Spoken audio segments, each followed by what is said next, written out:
head of public service, there's the president himself, there is a controller of state house, there's a deputy chief of staff, there was me, there was my chief of staff, there was my private secretary, there are security people, the people really who handle the president and myself were in that page. And you know, we even share. What do you mean with the page?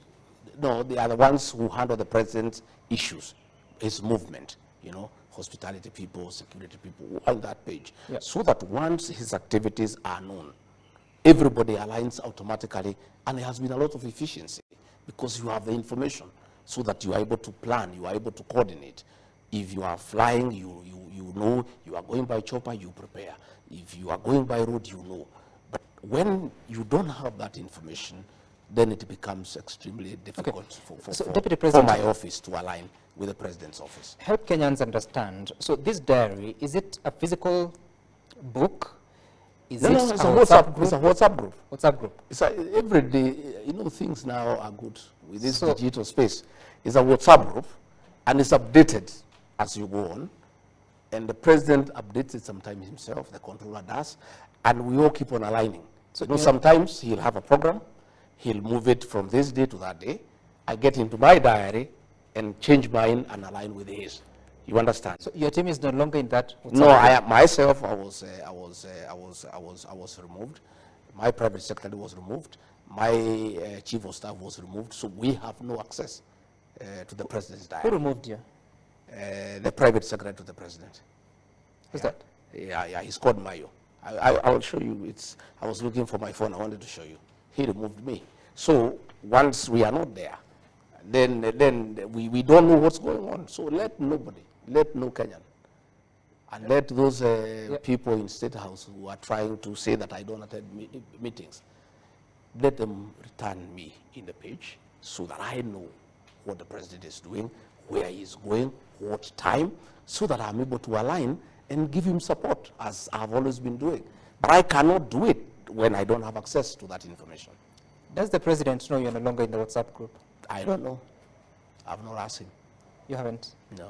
And it's been how long? You said a week? I think it's about a week. About a week? About a week. And you haven't spoken to him about it? No, I've not spoken to him about it. To be truthful, initially I thought it's a little bit petty. Okay. But now that the matter has been raised, and I have seen Kenyans have been asking, and I have seen some mischievous bloggers in State House trying to insinuate that I'm absconding duty, I have decided to give this information to the people of Kenya in the spirit of the truthful man, a man who speaks the truth, so that the people of Kenya know exactly why I'm not in those functions.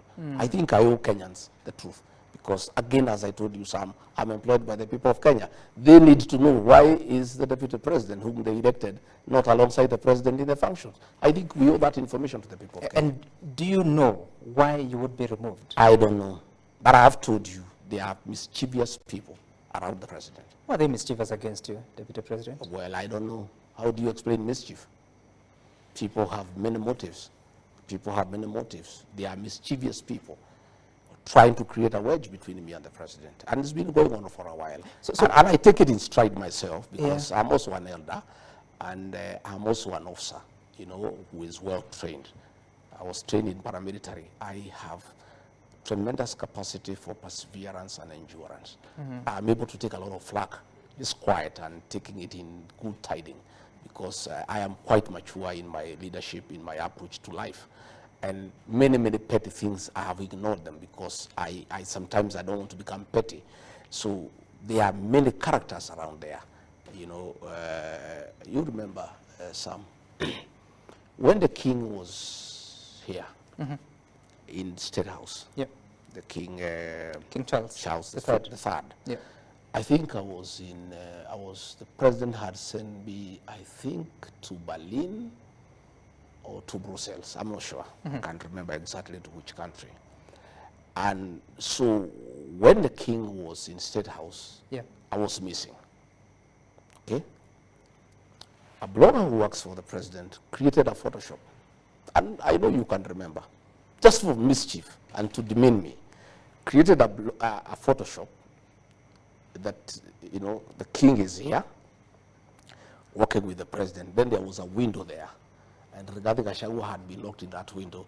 And he actually circulated on his blog. Until Kenyans complained, then he brought it down. just to demean the deputy president. And these are people who work for the president. And you wonder why. Why? How come you work for the president? You want to demean his deputy. And I told them, I raised it with them, the head of communication. I said, you think you are demeaning the deputy president? You are not. You are demeaning the president. If there is a perception that the president has locked his deputy in a room somewhere so that the king does not see him, who looks bad in this situation? It's the president who looks bad. So there are many people around the president who are very petty, who are full of mischief, and who are hell-bent on creating conflict within the presidency. I would like to ask the people who work for the president to be honorable and decent people. Let the deputy president have access to the president's diary, unless the president himself has expressly given instructions that he doesn't want his deputy to have access to his diary. If that is the case, I'll accept it. Is it a possibility? I don't think it's a possibility. I don't think President William Ruto would go that down. But if then I'm not reinstated, now that I have brought it in the public and the president will know about it. Yes. If I'm not reinstated, then it follows. It is clear. And then the instructions that says a lot about your relationship with the president. You just said that because you've raised it in the public, now the president will know about it. What happened to the two of you? I don't know. You were very happy on the day of inauguration. In the weeks before